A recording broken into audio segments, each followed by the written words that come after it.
Meus amados irmãos, meus amigos, sejam bem-vindos a mais um vídeo dos Salmos, essa série que Deus colocou no meu coração para vir aqui estar estudando as Santas Escrituras com vocês. Sejam bem-vindos hoje no vídeo do Salmo 71, a parte 2. Você que tem a sua Bíblia, já pega aí comigo e vamos ver o que o Senhor Deus tem para nos ensinar, para nos falar, para nos mostrar no Salmo de hoje. Vou ler hoje na versão que eu costumo ler, que é a versão NVI, Nova Versão Internacional. Salmo 71, hoje do versículo 9 ao versículo 18. Vamos ler, acompanhem comigo, vai estar escrito do versículo 9 ao versículo 18. Não me rejeites na minha velhice, não me abandones quando se vão as minhas forças, pois os meus inimigos me caluniam. Os que estão à espreita juntam-se e planejam matar-me. Deus o abandonou, dizem eles. Persigam-no e prendam-no, pois ninguém os livrará. Não fiques longe de mim, ó Deus. Ó meu Deus, apressa-te em me ajudar-me. Pereçam humilhados os meus acusadores, sejam cobertos de zombaria e vergonha os que querem prejudicar-me. Mas eu sempre terei esperança, e te louvarei cada vez mais. A minha boca falará sem cessar da tua justiça e dos teus incontáveis atos de salvação. Falarei dos teus feitos poderosos, ó soberano Senhor. Proclamarei a tua justiça, unicamente a tua justiça. Desde a minha juventude, ó Deus, tens me ensinado, e até hoje eu anuncio as tuas maravilhas. Agora que estou velho, de cabelos brancos, não me abandones, ó Deus, para que eu possa falar da tua força aos nossos filhos e do teu poder às futuras gerações. Só até aqui. Meus irmãos, quero começar comentando com vocês o versículo 10. A gente vai ver aqui no versículo 9 e 10, na verdade, que o salmista, que eu creio que seja Davi, se não é Davi, tudo bem, não muda o sentido da passagem. No versículo 9 ele vai falar, não me rejeites na minha velhice. Então a gente pode perceber que o salmista aqui já está idoso. Versículo 10 vai estar escrito, pois os meus inimigos me caluniam, os que estão à espreita juntam-se e planejam matar-me. Você vai ver que mesmo o salmista aqui sendo já velho, sendo já idoso, ele ainda é perseguido. E meus irmãos, quem vive piedosamente em Cristo Jesus será perseguido. Vai estar escrito, se não me engano, em 1 ou 2 Timóteo, eu posso deixar aqui, Paulo vai dizer para Timóteo, todos os que vivem piedosamente em Cristo Jesus serão perseguidos. Porque esse mundo ele não entende, ele não pode compreender. Os demônios estão juntos com esse mundo e as pessoas elas não podem compreender o Evangelho.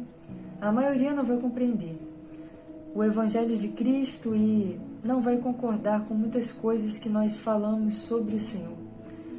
Muitas pessoas têm raiva, ódio e perseguem simplesmente porque nós carregamos o nome de Cristo. Porque se esse mundo nos odeia, nós estamos no caminho certo. Porque o Senhor disse em João 15, tenho a consciência de que se o mundo vos odeia, me odiou primeiro. Ou seja, o Senhor, Ele vai deixar claro que o mundo nos odeia porque carregamos o nome dEle. O mundo nos odeia porque carregamos o nome de Cristo. E é natural, é normal que uma pessoa que está andando em retidão à santidade, em retidão à vontade de Deus, ela sofra perseguições, ela sofra calúnias, mentiras e difamações, isso é normal. Na verdade, preocupante seria se não acontecesse nada disso com a gente, porque aí, quando está tudo muito calmo, isso denuncia que, será que eu estou no caminho certo? Mas quando nós estamos sofrendo oposição do inferno, quer dizer que nós estamos incomodando o inferno. E essa é a maneira certa de se viver. Quando nós saqueamos o inferno, quando nós estamos dentro da vontade de Deus, resgatando almas para o Senhor, exercendo o nosso chamado. Então não se entristeça com as perseguições, porque elas fazem parte da cruz que o Senhor nos conduziu a seguir nessa terra, para que nós venhamos alcançar a vida eterna, para que nós venhamos a ser dependentes de Deus, porque na tristeza, quando nós sofremos oposição, quando nós sofremos perseguição, nosso coração se entristece, nós vamos a Deus. E Deus, Ele nos reabastece, nos reanima e nos dá a sua graça, e nós continuamos a seguir, matando a nossa carne, vivificando o nosso espírito, seguindo até o reino dos céus. Assim, dessa forma, como tem que ser no chamado. É por isso que só através do chamado nós somos salvos. Através da perseguição, através das calúnias, nós comprimimos a nossa carne, nós fazemos jejum, oração, nos aproximamos de Deus para ter forças para caminhar, e assim a gente vai indo dia após dia até o reino dos céus, até chegar à salvação de Cristo. Versículo próximo que eu quero comentar com vocês é o versículo 14. Mas eu sempre terei esperança e te louvarei cada vez mais. O salmista, depois de descrever que estava sendo perseguido para Deus, pelos seus inimigos, né? Ele falou para o Senhor que estava sendo perseguido pelos seus inimigos. Ele vai falar, sejam humilhados os meus acusadores. E a gente sabe que a gente não pode fazer esse tipo de oração, que é um dos erros humanos, né, aqui descritos na Bíblia. Mas nós devemos orar pelo nosso inimigo, amar aqueles que nos odeiam. E essa fórmula que o Senhor, Ele deixa para nós, a fórmula mais perfeita. O amor é o elo perfeito. E nesse versículo 14, o salmista vai dizer, mas eu sempre terei esperança e te louvarei cada vez mais. Nós sempre temos que trazer à nossa mente as promessas do Senhor que nos trazem esperança. Tanto promessas coletivas, né, na Bíblia, promessas como do reino dos céus. Essa é a nossa maior esperança. Nunca mais vamos ter dor. Vamos viver lado a lado ao nosso Senhor, o amor da nossa vida, o nosso Deus. Vamos viver para sempre do lado dele. Essa é a maior promessa que tem. E também tem promessas individuais que Deus, Ele vai, de acordo com o nosso relacionamento, fazendo para a gente. Nós devemos sempre nos lembrar dessas promessas, para que nós tenhamos força e para que nós venhamos a dar o perfeito louvor ao Senhor, pela gratidão, pelas coisas que não merecemos, mas o Senhor faz mesmo assim. Quão grande é o seu amor! Porque o salmista vai dizer, né, eu sempre terei esperança. Ele está com os olhos na esperança. E te louvarei cada vez mais. Ou seja, você vai ver que a esperança que ele tem leva ele a louvar, porque vendo as promessas do Senhor na vida dele, ele tem esperança e ele admira a grandeza do amor de Deus e do poder de Deus sobre a vida dele. E é assim que tem que ser conosco, quando as coisas estão difíceis, como a gente viu nesse versículo 9, 10 até o 13, né?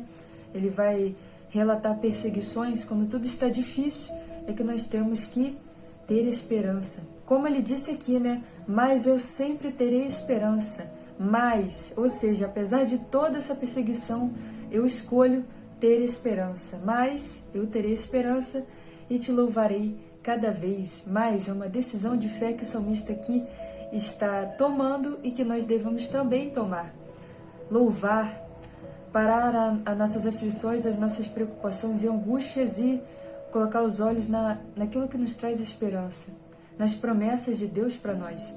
E assim louvar o Senhor pela sua grandeza, pela sua bondade, pelo seu amor maravilhoso.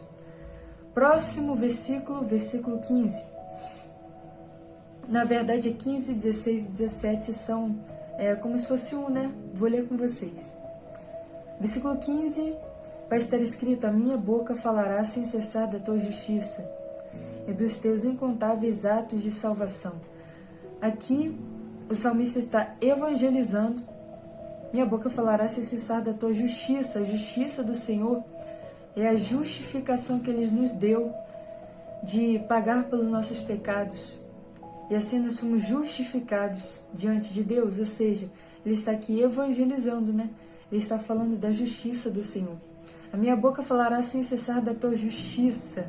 Ou seja, falar do que o Senhor fez para nos justificar diante de Deus e dos teus incontáveis atos de salvação. Você vai ver que quem tem um relacionamento com Deus, um relacionamento íntimo, tem testemunho para contar, porque o Senhor sempre se faz presente. Versículo 16. Falarei dos teus feitos poderosos, ó soberano Senhor.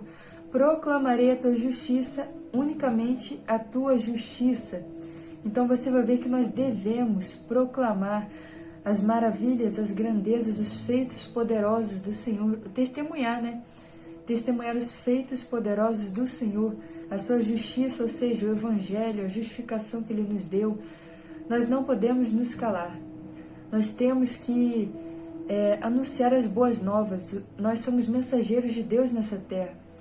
Nós temos que proclamar para as pessoas, para as almas, para as pessoas que precisam de esperança, estão vazias, estão tristes no mundo afora, sem conhecer realmente quem é Deus. As pessoas normalmente só conhecem os pecados, né, os vexames do Evangelho, porque é isso que Satanás ele coloca na mente das pessoas para que elas se afastem do verdadeiro caminho.